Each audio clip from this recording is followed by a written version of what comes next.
Esta conversación es el mapa, pero el mapa nunca es el territorio. Las palabras por sí solas no te van a sacar del dolor. Se necesita trabajo. Y el trabajo real, el que cambia todo, empieza en el enlace que está en la descripción. Se llama Ruta Crítica. Si te resuena y estás listo, aplica ahora para la entrevista de selección. Las instituciones, rabinos incluidos, fuera de Israel, no pueden hablar fácilmente de este tema. Porque si lo hicieran, se acabaría su existencia. Porque si realmente nos dijeran la verdad, tendríamos que admitir que hace siglos dejamos de perseguir el ideal de la Torá y empezamos a administrar el exilio. Hoy tenemos todo para volver. Boletos de avión, subsidios, visas, becas, facilidades. Y aún así, seguimos aquí rezando Beshana Abba Beirushalayim, el próximo año en Jerusalén, mientras planificamos nuestras próximas vacaciones en Miami. Seguimos esperando al Mesías como si fuera un Uber que se retrasó.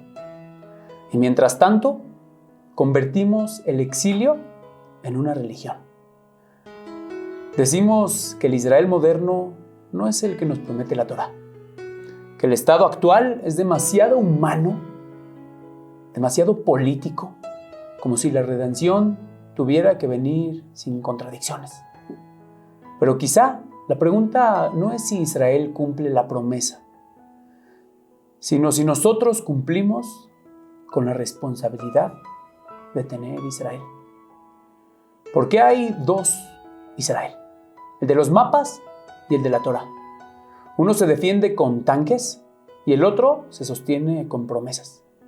Y entre ambos estamos nosotros, judíos cómodamente exiliados, justificando nuestra distancia con citas del Rambam o del noticiero. Hoy quiero hablar con alguien que no le teme a esa tensión, que conoce los textos, pero también el polvo de la tierra, que no habla de Israel desde el mito, sino desde la contradicción, desde el dilema. Aharón David, maestro, amigo, judío orgullosamente converso, un investigador de eternidad, un hombre que no vino a repetir ideas, sino a recordarnos que la fe no se demuestra rezando, sino caminando. Bienvenido, Aarón David. Gracias por el foro. Gracias a ti, es un placer. Más para mí. Querido Aarón, quería preguntarte sobre estas contradicciones. Vemos que desde tiempos de Ezra, en el segundo Bet HaMikdash, Koresh permite al pueblo judío regresar a la tierra. Pero nos cuenta el Talmud que solamente 42,000 judíos regresan a habitarla. ¿Estar en Israel es una mitzvah? ¿Es un mandamiento? ¿O es un ideal? Pues es todo eso.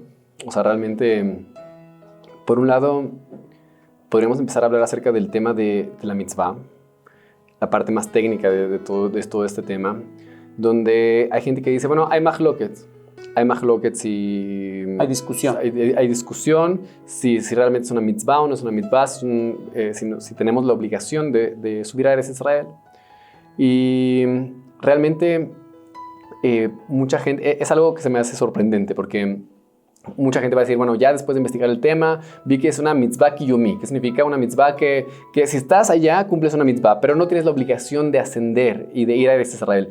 Y me sorprende mucho porque esto normalmente viene justo de personas en las que se esfuerzan por cumplir todas las mitzvot al pie de la letra. Todos los sidurim, las humbrot y así, tratan de buscar cumplir todas las mitzvot. Pero cuando se trata de Eretz Israel, donde tenemos frases de nuestros sabios, como en el Sifré, donde justo nos dice, la Mejiltá nos dice que todo el que vive como en ese Israel es como si cumpliera todas las mitzvot de la Torah.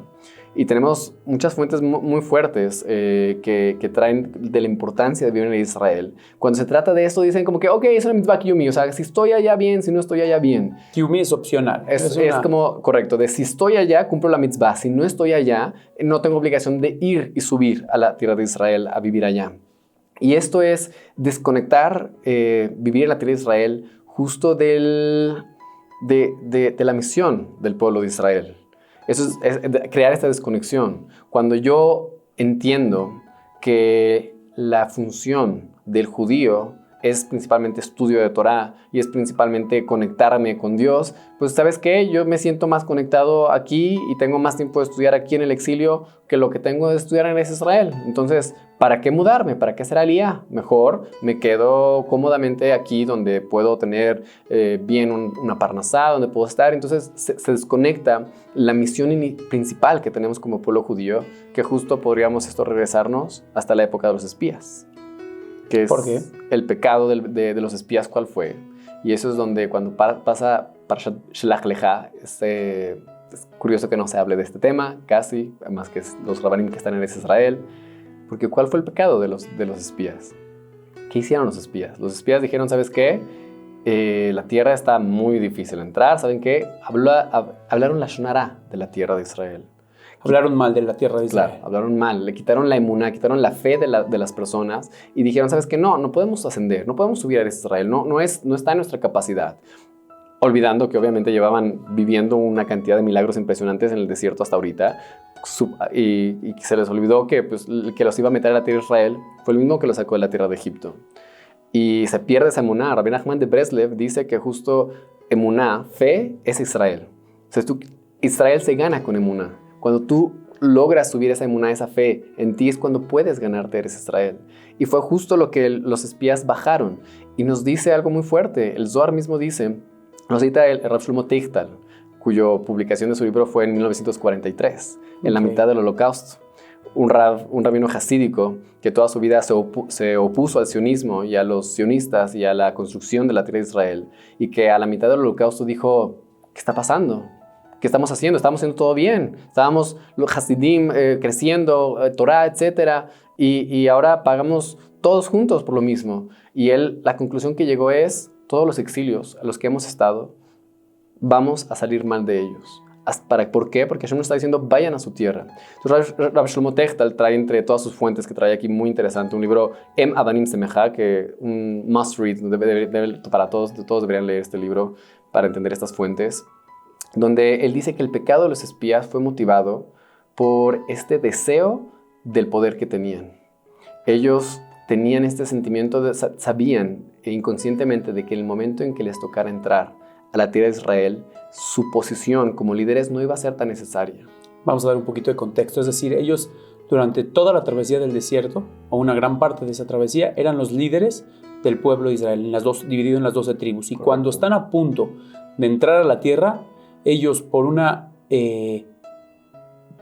miedo a la pérdida del liderazgo, es que hablan mal de la tierra de Israel. Y eso es lo que estás diciendo tú, que argumentas que ese fue el pecado original por el cual Correcto. No entramos a la tierra de Israel. No entramos a la tierra de Israel. Y si te pones a pensar qué es lo que ellos querían, no entrar a la tierra de Israel. ¿Qué fue lo que tuvieron? No entraron a la tierra de Israel.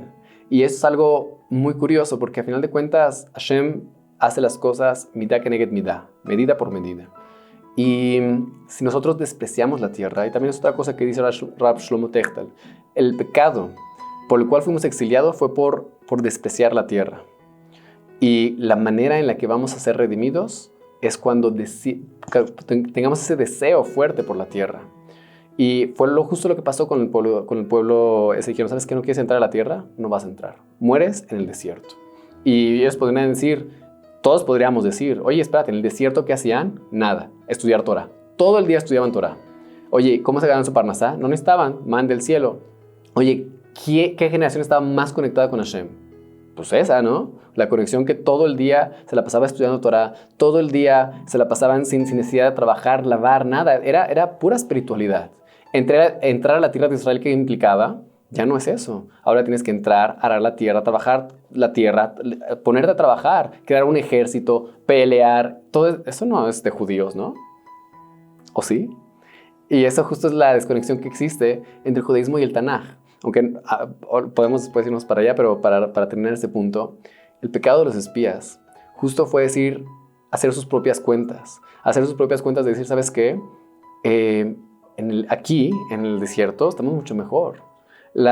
Aquí podemos estudiar todo el día. ¿Para qué vamos a entrar allá? Vamos a perder el tiempo, vamos a hacer cosas que no.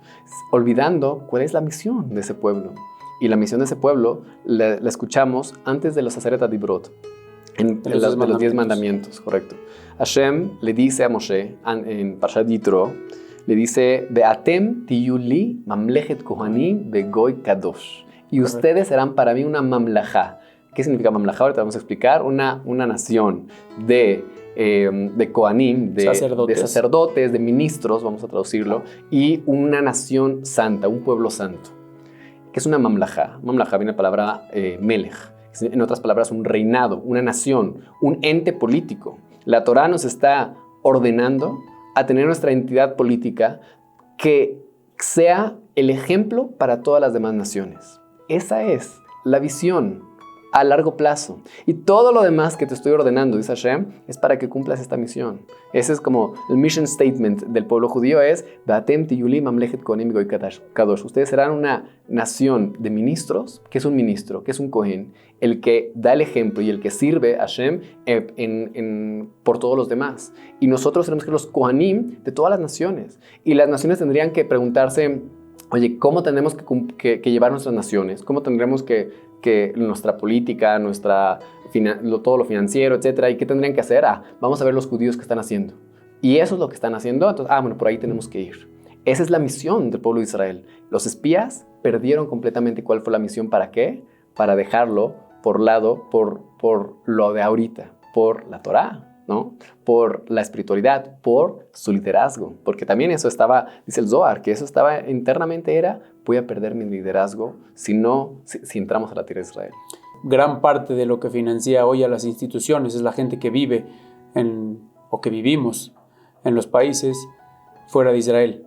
Y por lo tanto, si dijeran los líderes, váyanse de aquí a cumplir la mitzvah de la Torah, pues se quedarían sin fondo y por lo tanto estarían infligiendo pecado en la misma medida que lo hicieron los espías. Y que te voy a ser honesto, no siento que haya una conciencia realmente de esto en muchos de los rabbanim. Siento que es más un tema inconsciente.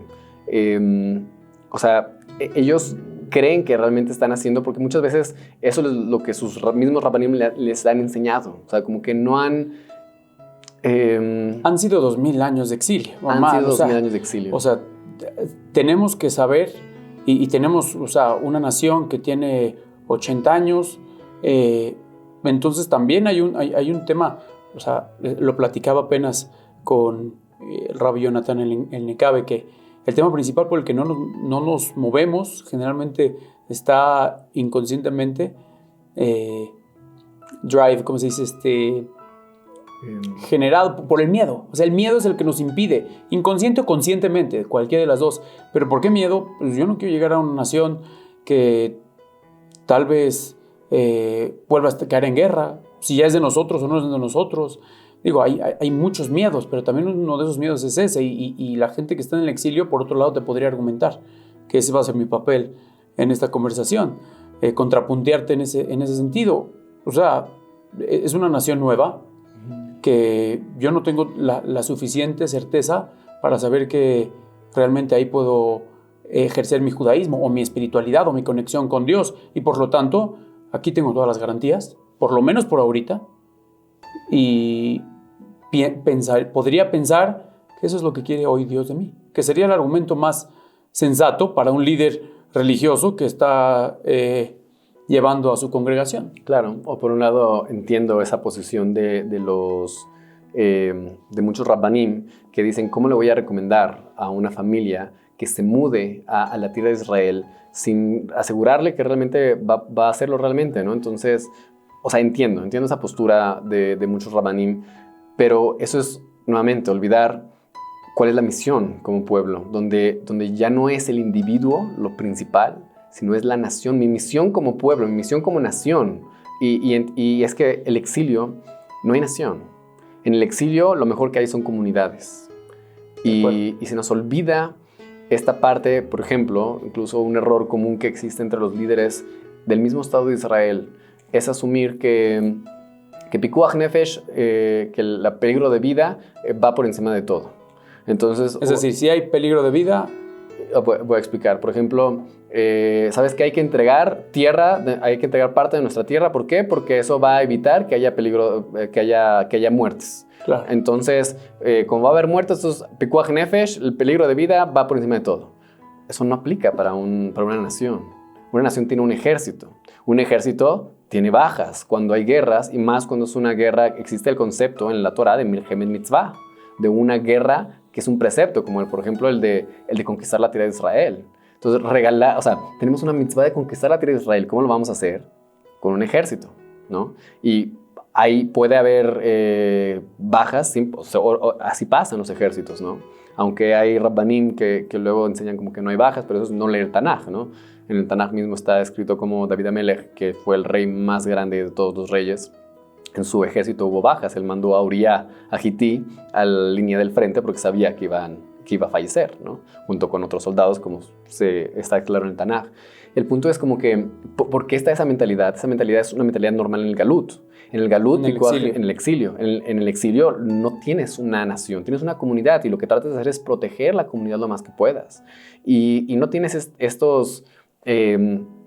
todo este tipo de pensamientos acerca de guerras, acerca de ejércitos, y por eso también estamos tan desconectados del Tanaj, porque ¿qué es el Tanaj? Sino simplemente las guerras de la conquista de la tierra de Israel, ¿no? Entonces, un judío en México no se identifica mucho con Yehoshua, ¿no? No se identifica mucho con David Amelech. O sea, nada más contamos la parte de David Amelech, que era un estudioso de Torah. Ok, si a medianoche se despertaba a estudiar Torah, y en la madrugada iba contra los palestinos, bueno, los pelishtim, los filisteos, ¿no? Entonces, eso es nuestra historia, es nuestro Tanaj. Somos un pueblo no somos un pueblo bélico, ¿no? Tampoco que se debe entender así. Hemos tenido que ser bélicos debido a cómo la gente se lanza contra nosotros. Por la naturaleza de nuestro rol. Por la naturaleza, muy bien, por nuestra naturaleza de nuestro rol, hemos tenido que estar enfrentándonos constantemente a mucha gente, y somos muy buenos en ello, ¿no? Digo, no sé si incluirme yo en eso, pero el pueblo de Israel ha sido una demostración increíble de cómo Hashem está con ellos, ¿no? En todas las guerras.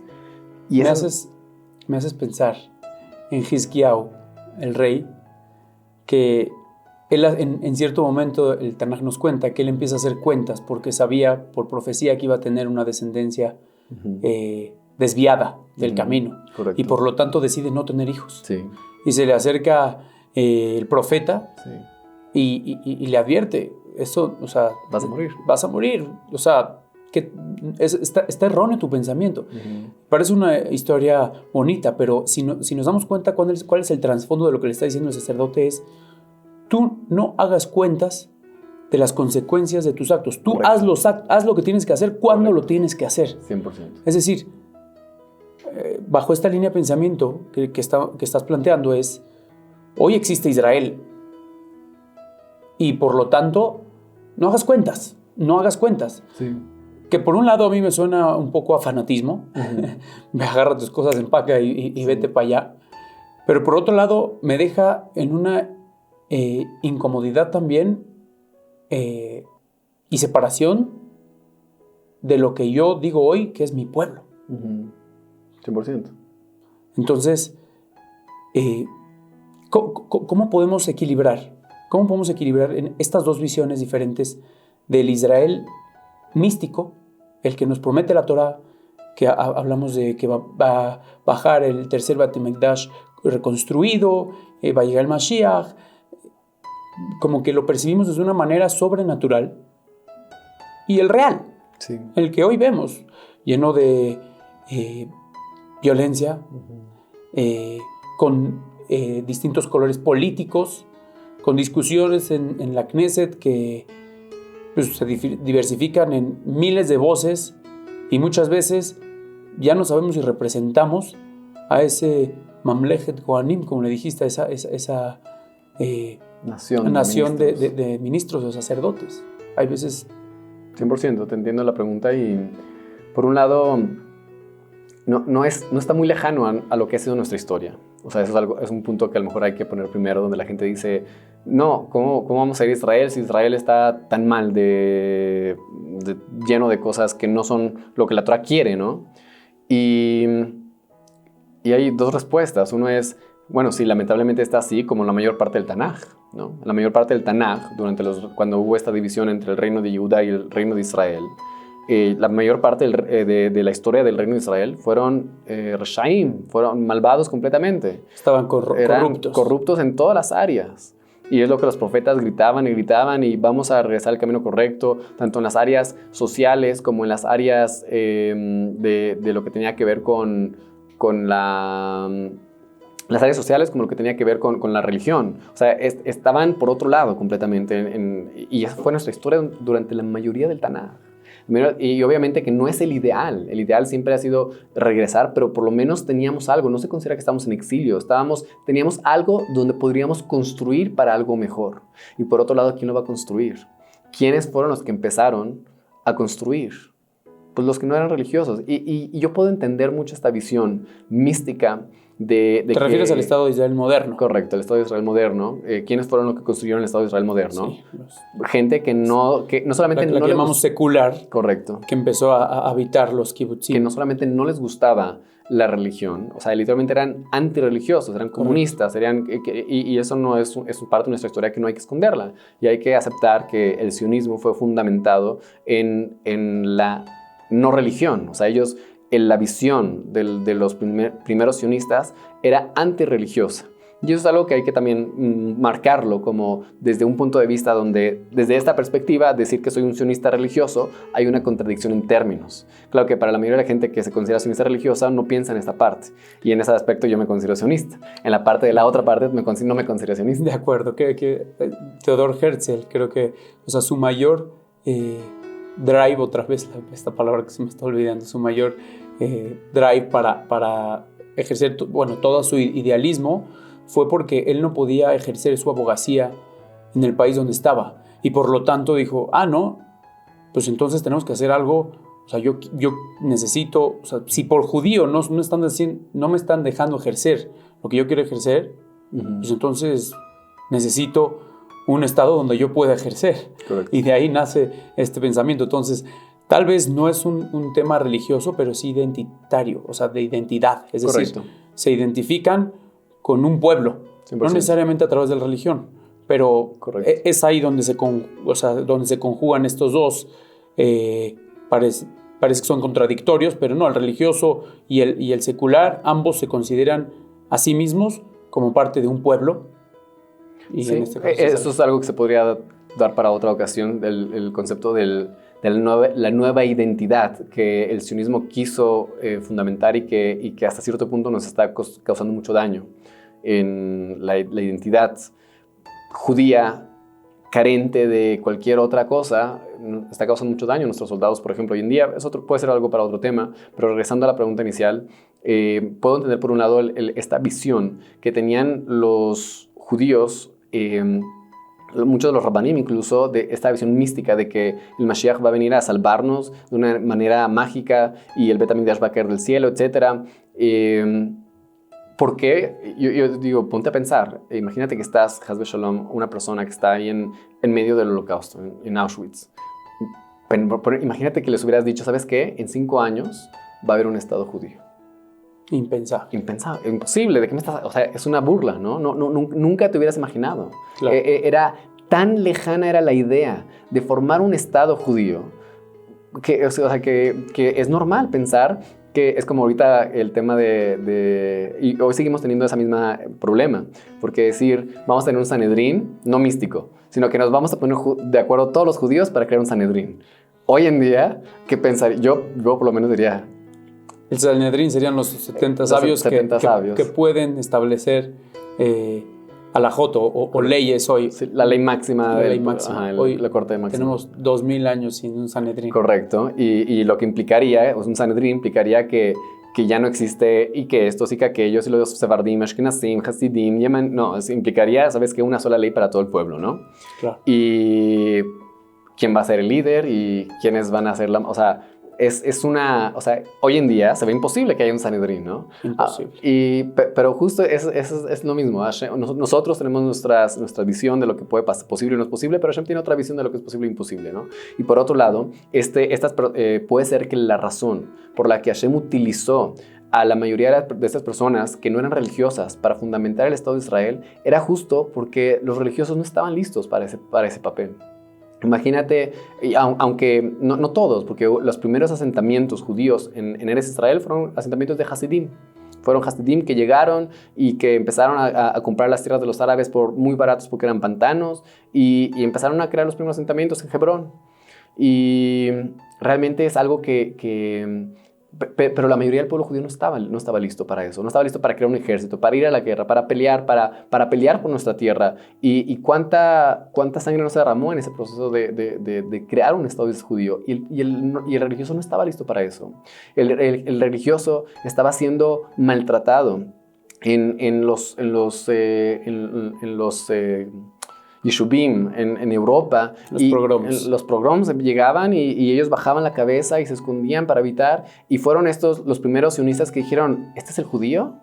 Es lo que dice Rab Meir Kahane, ¿no? En Jabotinsky, ¿no? Que él empezó y dijo, ¿este es el judío? ¿Dónde está el Hadar?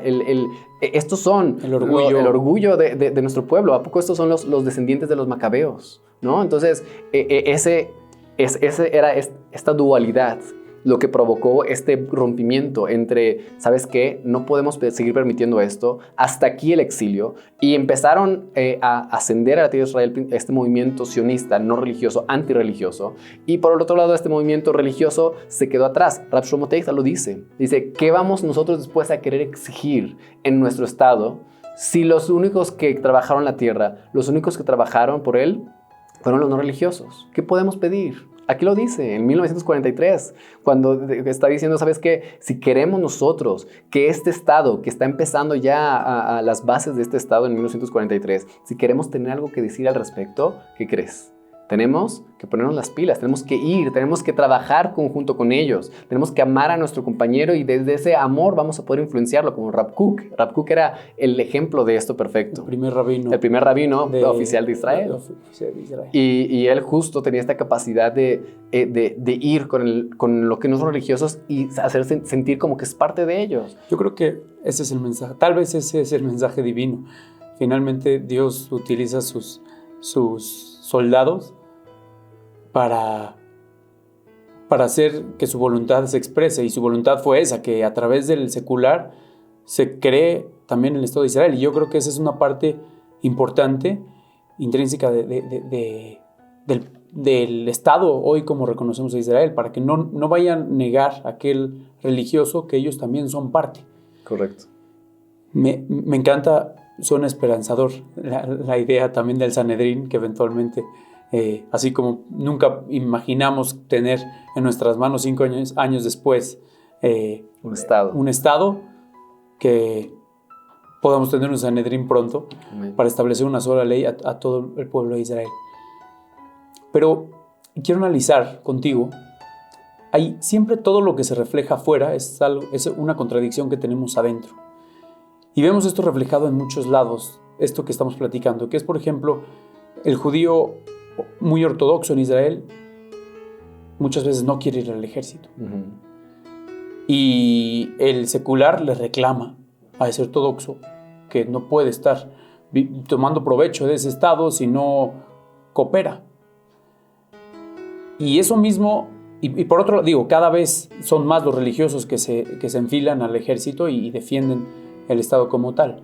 Pero ahí se refleja de manera fiel esta contradicción que tenemos adentro, que es básicamente el concepto de ishtadlut, es decir, hasta dónde nosotros vamos a polarizarlo al trabajo, hasta dónde yo tengo que hacer trabajar, y hasta dónde Dios me otorga su voluntad. Es decir, yo no, por un lado no puedo dejar, Dios, dame mi parnasá, mi sustento, sin mover un dedo, Pero por otro lado, no puedo trabajar tanto que deje afuera a Dios.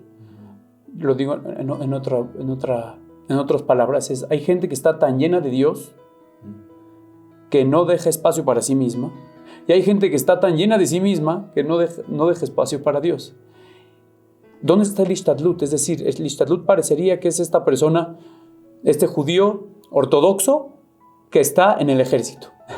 Es decir, está cumpliendo tanto con la parte espiritual como con la parte práctica, y no se escapa de ninguna de las dos. Realmente, por un lado, el Ishtadlut puede ser muy variado, como todas las personas que estamos viendo hoy en día, increíbles, que están llegando a las diferentes partes de Judá y Shomrón y agarrando territorio y diciendo, esta es mi tierra y no me mueves de aquí, ¿no? Esos héroes sin capa, esos héroes sin memoria, sin placas, sin reconocimientos. Y el tema del ejército es un tema un poco... más bien es muy polifacético, porque por un lado tenemos el aspecto donde es obvio que la Torah pide que hagamos un ejército. ¿Quiénes iban al ejército de David Amelech? O en la Torah, ¿quiénes iban al ejército? Los principales del pueblo, los principales sabios del pueblo. La Gemara nos habla mucho de quiénes eran los dirigentes del ejército. Ahí era el jefe del Sanedrín. Ahí era el que sabía, personas impresionantes que sabían de todo en temas de Torah. En otras palabras, y es lo que de acuerdo a la Torah es obvio que los que van al ejército son los Bene Torah. Son los que no tienen pecados. Los sabios. Los sabios. Los líderes, los que saben que están limpios y que pueden ir a la guerra sin miedo. Cumpliendo la mitzvah de no tener miedo cuando vayas a la guerra. Es obvio por un lado esa parte. Por otro lado, tienes el aspecto de que el ejército es una institución sionista. ¿Qué implica eso? Que sí tienen una tendencia en contra del religioso. Y sí existe ese sentimiento negativo, o, por ejemplo, no es muy raro o casi no visto. Digo, todo esto lo sé por amigos más que por yo experiencia, porque nunca he estado por allá, pero no vas a ver generales que sean religiosos, porque a propósito hacen que no puedan subir. Y muchas veces los mandan a los lugares más peligrosos. Muchas veces las cosas que tienes que hacer no son de acuerdo a la Torah. De inicio, todo el código de armas que tiene el Estado de Israel es absurdo. Es algo que va más para proteger a mis enemigos que para proteger al mismo soldado. Y entonces yo entendería que un Bajur Yeshiva diga, ¿sabes qué? Una persona estudiosa, una persona que es ultraortodoxa diría, ¿sabes qué? Yo no voy a ir a ese, o incluso que no es ultraortodoxa, que diría, ¿sabes qué? Si no me van a dejar utilizar mi arma para defenderme, yo no voy a ir a ese ejército. Si me van a mandar a matar a Gaza para buscar rescatar la mayor parte de ellos, yo no quiero ir a eso. Es decir, defendiendo la parte llamada ultraortodoxa, podemos decir que tal vez no es que no quieran entrar al ejército, sino es la institución del ejército la que no quieren entrar a ese... Las que no están a favor de la religiosidad de esta persona que está yendo, eso es, por un lado, hay cierta parte de eso, donde tenemos la institución del ejército sí tiene ciertas cosas en contra de la religión, en contra de los religiosos, y por otro lado, la misma institución tiene ideologías que van en contra de la Torah y que son en contra de... ¿Por qué tantas muertes que ha habido, por ejemplo, ahorita en Gaza? Para buscar salvar a los inocentes civiles de Gaza, ¿y a cambio de qué? ¿A cambio de que nuestros soldados mueran? Eso no es justo. Y entendería a cualquier soldado que diga, ¿sabes qué? Yo no me presto para eso. Hay muchos otros que dicen, ¿sabes qué? No, esto es nuestra misión y aunque no nos dejan hacerlo de la mejor manera, yo voy a estar ahí. Y también es muy aceptable esa persona que dices, yo voy más allá de la institución y yo estoy por mi país. Y también es, por otro lado... es miedo. Y también puede ser miedo, 100%. Y el que tiene miedo no va a la guerra. Al contrario, se dice, si tienes miedo, no vayas a la guerra. Y por otro lado, tenemos el concepto de la mayoría de los Haredim no tienen ellos su opinión de qué hacer con el ejército. Son los Rabbanim. Los Rabbanim que tienen que todavía siguen a lo mejor en esa cuestión del Galut. Porque también, si tú dijeras, bueno, ok, entiendo todos los argumentos que son reales de por qué no quieres ir al ejército, bueno, sé parte de la solución. Busca crear una política que genere un ejército que vaya de acuerdo a la Torá y que vaya de acuerdo a los principios de la Torá. Entonces, hay muchas caras a este tema del ejército. Y por lo tanto, una de las respuestas que más me gustó fue de este Rav Leiser Brody, que él dice que tiene 2 hijos. Tiene 2 hijos, uno que está en el ejército y uno que está en la yeshiva. Que dijo, estudiando. Yo no quiero ir al ejército, yo quiero quedarme estudiando. El otro dijo, ¿de qué me hablas? Yo tengo que estar ahí, ¿no? Y cada uno tuvo un llamado a su diferente posición. Y él le dijo, está bien, cada uno va a hacer lo que quiere, pero con la condición de que lo hagan al máximo. Así le dijo al que estudiaba Torah, le dijo, así como tu hermano está desvelándose y está esforzándose día y noche al frente de la batalla, tú lo mismo tienes que hacer en tu estudio. Y si me dices que eso va a ser así, pues increíble, ¿no? Sí, porque las dos son importantes. 100% que la Torah nos protege, 100% que existe ese concepto de que los estudiosos de Torah no tenían que pagar impuestos de seguridad porque ellos no eran los culpables de los problemas de seguridad, por lo menos en la época. Hoy en día se ha vuelto el estudio de la Torah como un negocio más.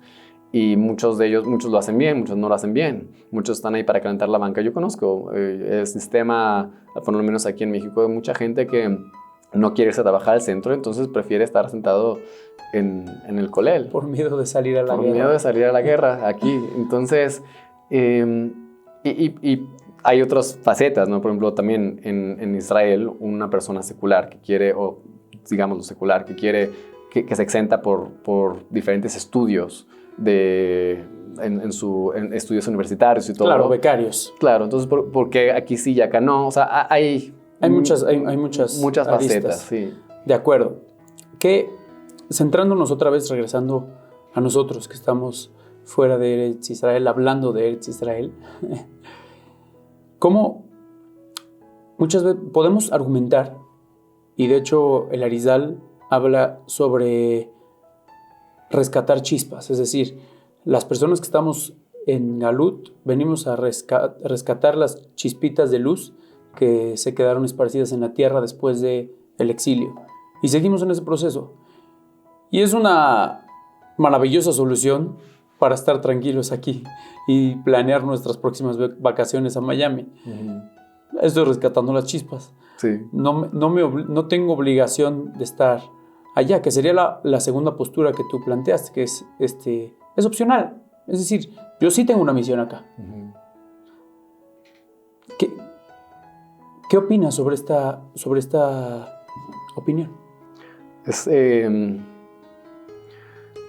Por un lado, puedo comprender que haya personas que digan, ¿sabes qué? Mis padres están muy grandes, no puedo mudarme, ellos no se pueden mudar. Mis hijos, o sea, ahí ya es, no, por tus hijos vete para allá, ¿no? Los hijos yo no diría es una razón, al contrario, yo diría, oye, ¿tú quieres lo mejor para tus hijos? Vete a un país primermundista como Israel, donde está lo mejor en tecnología, en educación, en salud, o sea, no quieres lo mejor para tus hijos, al contrario, esa se me hace ya más realmente una excusa, ¿no? Por otro lado, ya está el apego a la familia, y aquí son cosas que son el componente humano de toda esta discusión, que no hay mucho que discutir en esos aspectos, ya es cada quien. Humanos, claro. Por otro lado, está el aspecto de decir, poder identificarnos con nuestro pueblo, con nuestra nación, y ahí es donde se quitan todas las excusas. Ahora, volviendo al punto que tú preguntabas de las chispas divinas, hubo un momento en la historia del pueblo judío que ir a Eretz Israel era imposible. No es el primer intento de establecer un estado judío en la tierra de Israel. Ha habido muchos intentos previos, rabbanim grandes. O sea, tenemos el ejemplo de Rabbi Berav, el rabino de Rabbi Yosef Karo y Rabbi Moshe Cordovero. Okay. Estamos hablando de Sefat. Ellos estaban ya en Eretz Israel después de ser expulsados de España de una manera poco agradable e intentaron reinstaurar la semijá, lo cual es un ejemplo. La semijá es esta transmisión de rabinato, digamos, que para instaurar un Sanedrín necesitas que todos los sabios que forman parte de este tribunal rabínico, el Sanedrín, que es el tribunal rabínico superior de Israel, donde todo se dictamina de ahí. Entonces, para ser parte del Sanedrín necesitas que todos tengan semijá. Era la licencia que le daba la institución para ser rabino. Correcto. Hoy no existe eso. Hoy existe una... Existe otro sistema, pero no es Correcto. el sistema original. Que Correcto, así es. Correcto. Entonces hay un Rambam que dice que me parece a mí, dice el Rambam en Hot Sanedrin, en la Mishnah, en su comentario de la Mishnah, dice, me parece a mí que si todos los sabios en Eretz Israel se ponen de acuerdo y deciden instituir algunos más sabios de ellos y pueden reinstaurar la semijá. Basado en ese Rambam. Es decir, si se vuelve a establecer un Sanedrín, pueden, por lo tanto, expedir licencias es que oficiales. Digamos más bien, tenemos que empezar con esto, porque la semijá era desde Moshe Rabbenu, a Josué, era la y transmisión Joshua, desde Moshe hasta la época del Talmud, donde se cortó. Donde el emperador en ese momento mandó matar a todos los sabios, los últimos sabios que tenían semijá. En ese momento se pierde la semijá. Entonces ya no había institución, que establezca quién es rabino y quién no. Correcto. Entonces nos quedamos huérfanos. El Rambam trae una solución. Bueno, así todos los sabios de Israel se ponen de acuerdo y ellos deciden instituir uno de ellos que es el más grande. Así de esa manera puede continuar la semijá y reinstaurar un Sanedrín. En otras palabras, el Rambam está buscando soluciones. Había problemas y él buscaba soluciones. Hoy en día es al revés. Hoy en día hay soluciones y buscamos problemas, como el Tejelet, ¿no? Oye, hay Tejelet, no, pero yo creo que no, entonces hoy en día buscamos problemas a las soluciones. Antes no, el Rambam es una persona que buscaba soluciones a los problemas. Y entonces él quería todo este tipo de cosas de que hubiera un Sanedrín. Y Rab Yosef Karo y su Rab, el Rab de Rab, también eran de esos... De esos rabbanim que buscaban soluciones. Decían, oye, aquí tenemos esta oportunidad de hacer un Sanedrín, vamos a hacerlo. Déjame dibujar una situación actual que no sucedió hace muchos años, pero que dibuja muy bien lo que acabas de decir. Rab Adin Steinsaltz, él intentó establecer un Sanedrín y intentó que le dieran semijal, le dieran visto bueno esos 72 sabios, y muchos no se negaron, pero no aprobaron. Y eso me deja pensando una cosa importante, que es, habiendo tantos sabios, porque hoy tenemos muchos sabios, debe de haber alguna razón por la cual no quieran que se establezca ese Sanedrín. ¿No lo crees? Eso es lo que siempre venimos persiguiendo, ¿no? Debe haber una buena razón pero más que una buena razón, es un miedo. Esto es lo que estoy acostumbrado. Este es y digo, no lo digo yo lo aprendo de mis rabbanim, como David Bar Haim, etcétera. Son rabbanim muy grandes. Digo, de mi parte sería un ego muy grande, porque al final de cuentas yo no estoy como al nivel para poder criticarlo. Pero yo estoy repitiendo estas ideas que creo que son importantes que se digan. Y digo, habiendo hecho esa aclaración, mi Rab David Bar Haim trae un ejemplo y dice, imagínate que tienes un círculo de ladrillos. El ladrillo, tienen 9 ladrillos, el círculo se hizo con 9 ladrillos. Y yo te agarro un ladrillo y te digo, ponme este ladrillo en tu círculo de ladrillos. ¿Qué tienes que hacer? Destruir el círculo para crear un nuevo círculo con ese nuevo ladrillo. Y eso nos da mucho miedo. En otras palabras, este judaísmo de Geulá, de redención, de Eretz Israel, espérate, ya no estamos en el exilio. El Shulchan Aruch, obviamente hay muchas cosas que nos sirven, pero está incompleto. Necesitamos... Es decir, más vale malo por conocido que bueno por conocido. La mayoría de los rabbaníes, esto es lo que venimos viviendo por años. No conocemos otra cosa. Milenios. Entonces, correcto, milenios. Y si le dices, oye, Corban Pesach, no, Corban Pesach, ¿qué me estás hablando? Vamos a cumplir acciones de cuando existía el Bet HaMikdash. Debes saber que existe una respuesta entre Hatam Sofer y Rabbi Akiva Eiger, que es justo este concepto de que se puede llevar Corban Pesach hoy en día. No necesitamos tener un Bet HaMikdash. Y le hizo todas las preguntas. Oye, el Cohen necesita tener Yehud, necesita tener ese abolengo para poder saber qué es el correcto, y las vestimentas, y qué pasa con la tumá. Y le hizo todas las preguntas. Hatam Sofer, Rabbi Akiva Eiger, grandes jamim que vinieron hace 300 años. ¿Y qué contestó? Le dijo, sí, si el dirigente nos lo permite, podemos llevar un Korban Pesach. Pregúntale hoy en día a la mayoría de los rabbanim. Es decir, no, ¿de qué me estás hablando? Había pocos visionarios, como Rav Kook, que él también intentó reinstaurar el Sanedrín, pero son personas que están muy, muy por encima de su época, que están buscando soluciones a los problemas y no problemas a las soluciones. Y hoy en día es lo que necesitamos gente y empieza a ver este despertar. Y puede ser que sea una de las razones por las que existe tanta chutzpah y tanto desagrado de muchos jóvenes con el judaísmo actual que les están vendiendo. ¿Por qué? Porque ya tenemos ese upgrade in consciousness, esa actualización en nuestra conciencia. Hashem hizo que esta generación creciera en su conciencia.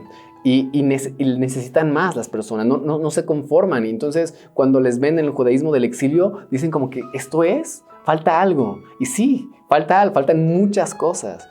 Y esas cosas que faltan, las empezamos a tener. El tejelet que surgió ahorita de repente, ¿no? Llegó el tejelet nuevamente, se instauró. ¿Y por qué no lo estamos usando todos? No, hasta que venga Mashiach. O sea, el judaísmo está paralizado. El judaísmo del galut, del exilio, está paralizado. El judaísmo de la Geulá, de la redención, es el que está buscando soluciones a los problemas.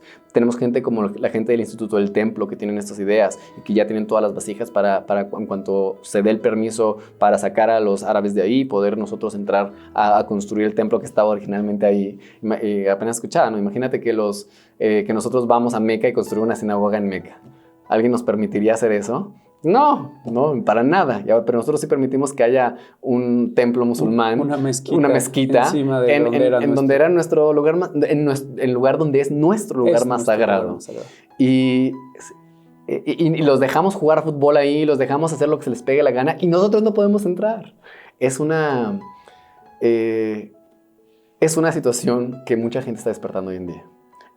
Cada vez hay más despertar, cada vez hay más judíos que, a pesar de que hay muchos rabanim que dicen no, está prohibido entrar al monte del templo, cada vez hay más judíos, grandes rabanim subiendo al monte del templo con mucho orgullo y estamos poco a poco subiendo en esa conciencia. La pregunta es si vamos a ser parte de esa conciencia colectiva que ya se está formando o nos vamos a quedar en el exilio como los judíos en el segundo Bet HaMikdash, que nadie conoce los nombres de esos rabinos que se quedaron ahí.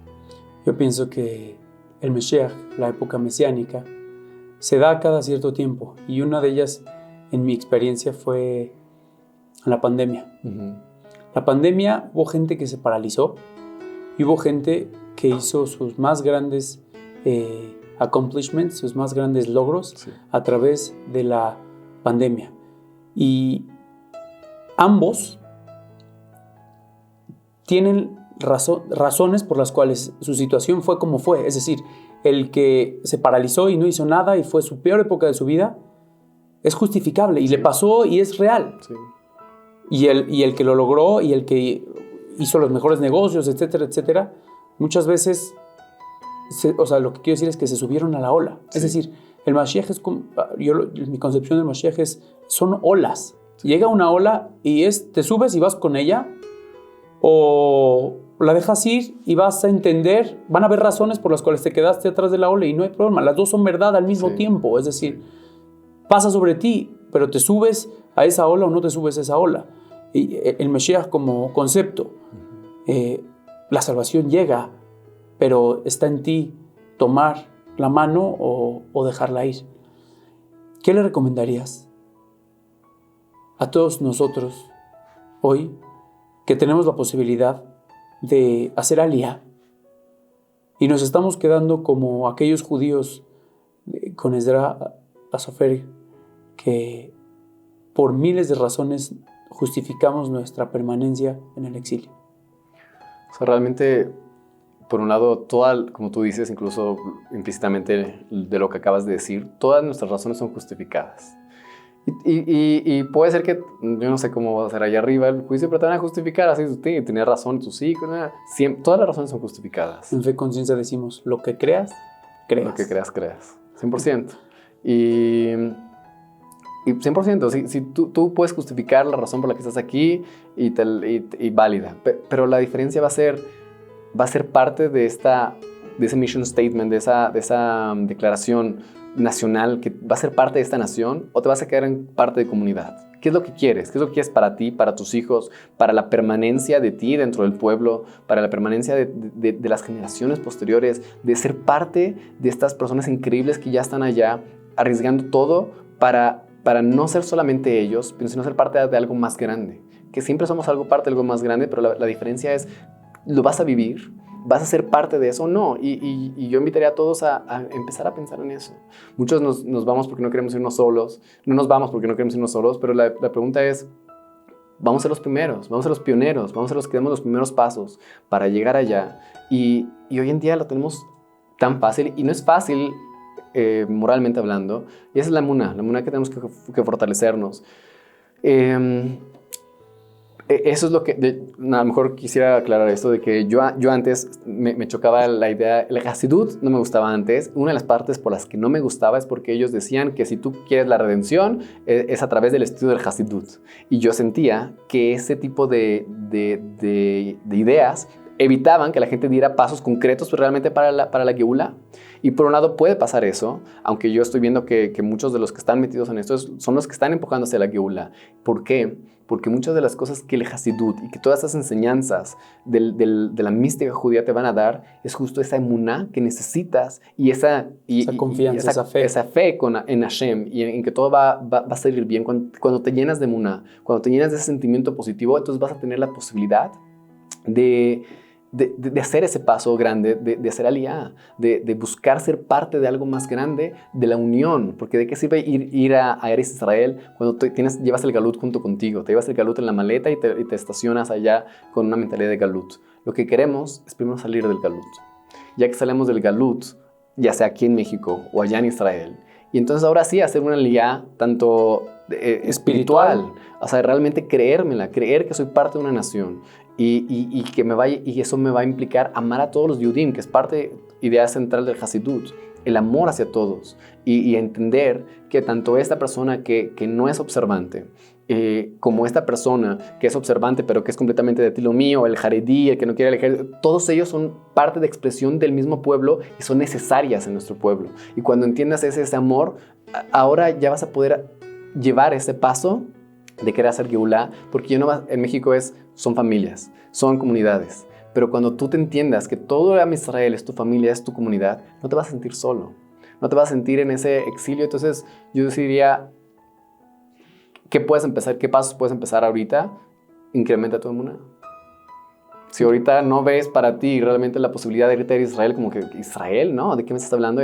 Incrementa tu emuná. Y automáticamente va a venir la idea de decir, yo quiero ser parte de esto, de la Geulá. La Geulá es emuná. Claro, me encanta lo que dices. Existen dos tipos de exilio, el que vive en Israel y está en exilio, sí, y los que vivimos acá y estamos en un exilio físico también tal vez. Sí. Entonces hay que conjuntar la mente y el corazón, es decir, no nada más es moverse físicamente, sino también espiritualmente. No cabe duda que todo está, el motor principal por el cual permanecemos aquí es el miedo, y la raíz del miedo es la falta de emuná. Como dijimos con Hizkiyahu, que quería controlar todas las variables que iban a tener sus actos y todas las consecuencias que iba a provocar, y sabiendo él que iban a ser malas, el profeta le dice, no, otra vez, no tengas miedo. No, tú no controlas las consecuencias de lo que debes hacer. Correcto. Y por lo tanto, sí pienso, no me eximo de la responsabilidad de eventualmente, por lo menos, empezar a pensar en poner un pie allá. No es fácil, hay muchos miedos, pero me encanta el consejo de reforzar nuestra emuná. Yo creo que ahí está la clave de todo, y entender que las instituciones están cumpliendo su papel, sí, que es proteger a la institución, sí, y está bien. Sin embargo, nuestra misión como pueblo y el mandamiento es llegar allá, física y mentalmente. Y más que el mandamiento es nuestra misión. O sea, no podemos conseguir nada de los preceptos de la Torá estando aquí. O sea, para cumplir nuestra misión real de ser Mamlechet Kohanim Goy Kadosh, no es aquí.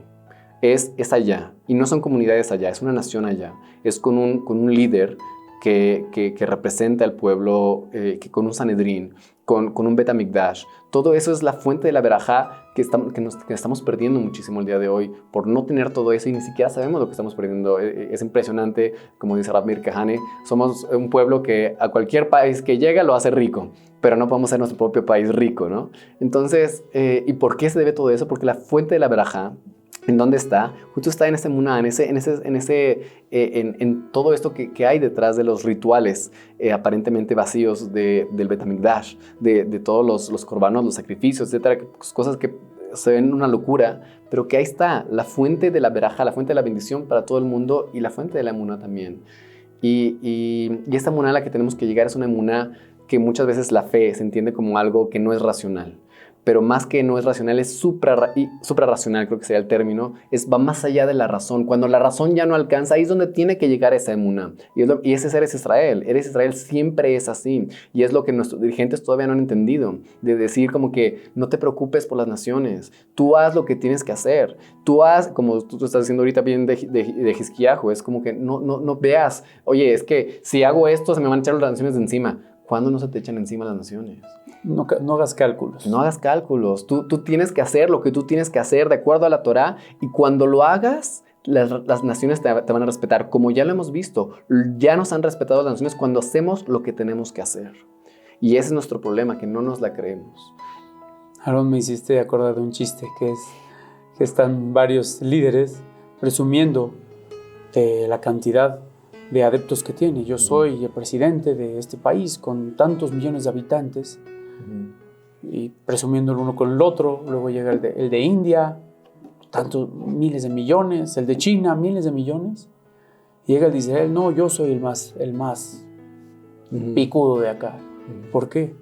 Porque yo soy el líder de 6 millones de líderes, es decir, todos en Israel son como presidentes. 100%. Por eso tal vez es que no logramos congeniar, todos queremos nuestra opinión. Es una 100%. Nación de líderes, entonces. Y eso es lo importante, somos una nación de líderes, como tú lo dices, eso es, y ahí es donde siempre va a ser así, donde está tu reto más grande, es donde está tu oportunidad más grande, ¿no? Claro. Y entonces justo eso es donde tenemos que trabajarlo y creérnoslo, y es muy divertido que en un lugar de líderes no tengamos líderes fuertes, reales, ¿no?